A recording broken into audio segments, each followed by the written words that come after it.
Good evening and welcome to Just Ladies. I am your host Anjum Lai. And have you ever gone to a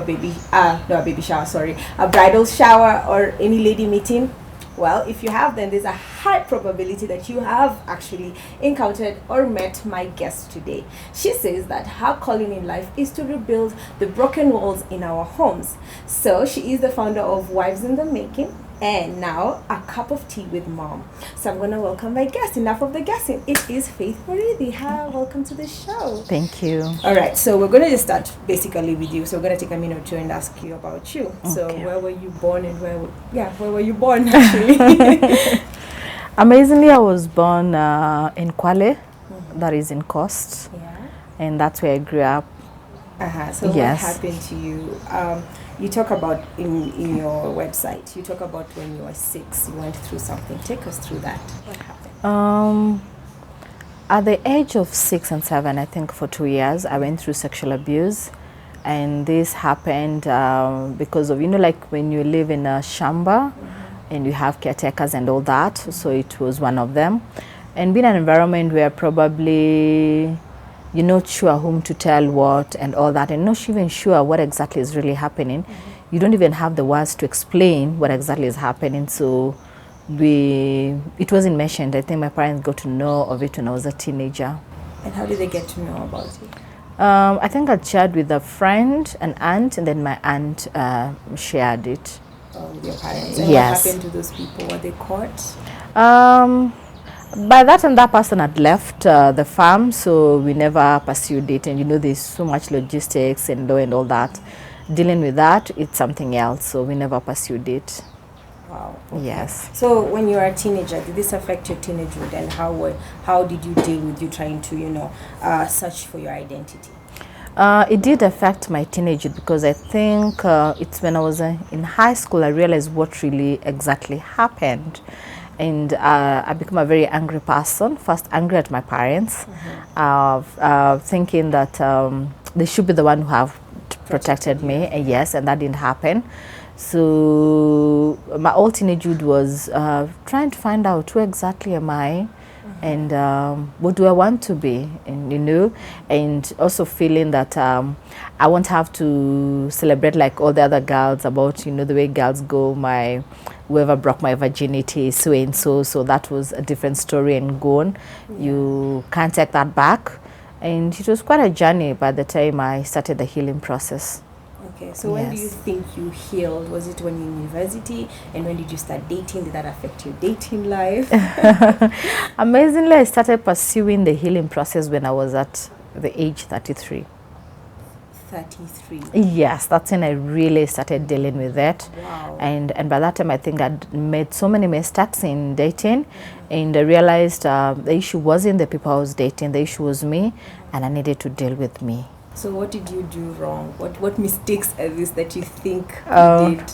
Just like 1 or 2 examples. Okay. For me, I kept on dating one guy after another, trying to fill a vacuum. And a vacuum that no one else could fill. No matter how much somebody told me they loved me, I couldn't feel it. It's because I was looking for a different kind of love that probably was not existing. And maybe that kind of love could only be given by God. And so I would leave one relationship to another one and another one until I felt it's time I find out what is wrong with me and deal with it, which I did, and my life took a different turn. Wow. So let's talk about the relationship you had for 8 years. I mean, you've dated someone for 8 years. Like, that's like a lifetime with this generation, honestly. So what happened? Why did you guys break up? Okay. Now, before I talk about the 8 years, I think I would like what led to the 8 years. Okay. I was young, and I think I was 22. I dated someone. I thought, it's good to feel married and be married, and the feeling is there. And this person traveled outside the country. He went to Italy, and we started having plans for the wedding. He would come and go. And I think before the wedding took place, he came down, and the first time I saw him after a long time, he had dreadlocks. At that time,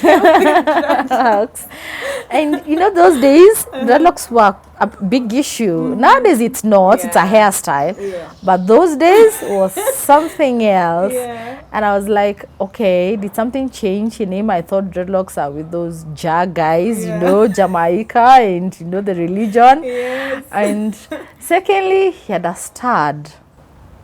So he had dreadlocks and a star. Stud, yes. And, you know, you know, he's really smiling and looking at me. And I'm thinking, okay, what really happened?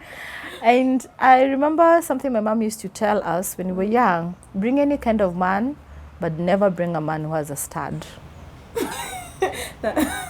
It was so key. I'm not sure why. I've never asked her why. Sure? But it was so key that I knew from the airport, I'm not getting married. That I knew. I Just knew. because of a stud. There are a lot of things. I just felt values changed. We're two different things. And then I knew that marriage cannot be taken lightly. And I knew being married, God would be giving me an opportunity to raise another generation through the seed of my womb. And I knew I need to pass those values to my children. Now, what values would I pass them to? How would I tell my son, don't put on a stud, and the dad has a stud? I just felt that's not me, and that's not what I want for my family. Or if I have children and they do it, that's out of their own choice, but not because I'm a role model of that, which I'm not.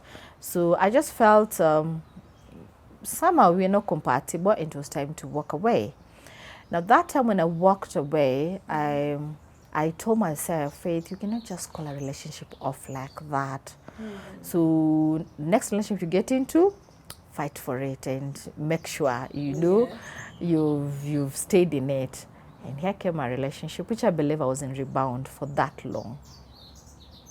Wow. Oh yes, I You are believe. rebounding for Oh yes, I believe that. Explain how that's possible. All of us know when you're rebounding, it's like 6 months and you move on. For me, I think the fact that he felt, he was able to feel the vacuum of really wanting to be feeling love. I was everything in his life.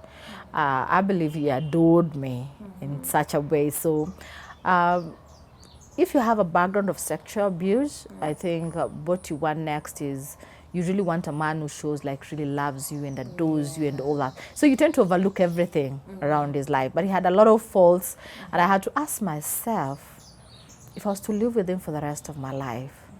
And after this euphoria of feeling happy, nice, and romance fades away, am I able to live with them with those faults? And my answer was still no. Wow, wasn't it hard to walk away after you've dedicated your life to Yes, because I met him when I was 25. So we dated 25, 26, 27, 28, 29, 30, 31, 32, and 33. Very well. 8 good years. Oh yes, all my youth. Yeah. And it's at that time I realized, you know what? I knew deep down in my heart I'm a church girl.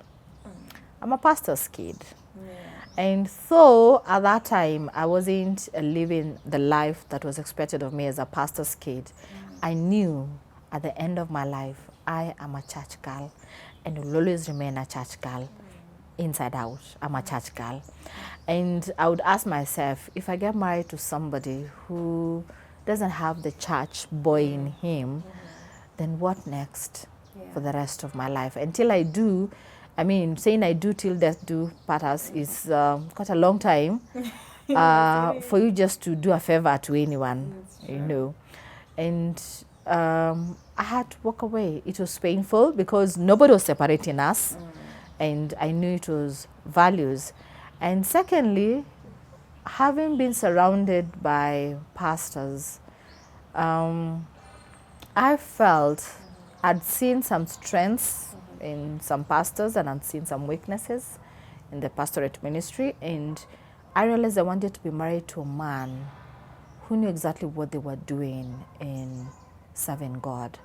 I had to get married to a man who had a proper relationship with God, and that's the only way I could respect and submit to that kind of authority. Okay. Yes. So I want us, when you come back, you talk to us about how you called off a wedding at the last minute. How Okay. was that? How did you process that? Yes. So when we come back, we'll have more faith. So stay tuned. This is Just Ladies. Okay, now ladies, if you know you, baby.